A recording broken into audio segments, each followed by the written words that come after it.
ముద్దు ముద్దుగున్నది ముచ్చటైన చిన్నది జోరు జోరుగున్నది కుర్రవాడి సంగతి నిప్పు మేలుకున్నది తప్పు చెయ్యమన్నది రెప్ప వాళ్ళకున్నది చూపు చుర్రమన్నది మరీ లేతగుంది బాడి భరిస్తుందనా కబాడి ఇష్టమైన ఒత్తిడి ఇంపుగానే ఉంటది ఇందాక వచ్చాక సందేహమేముంది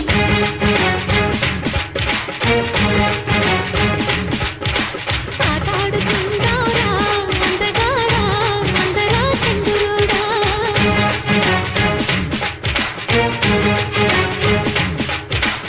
అల్లేసుకుందాంరా మల్లె తీగ ఉప్పుతో సరదాగా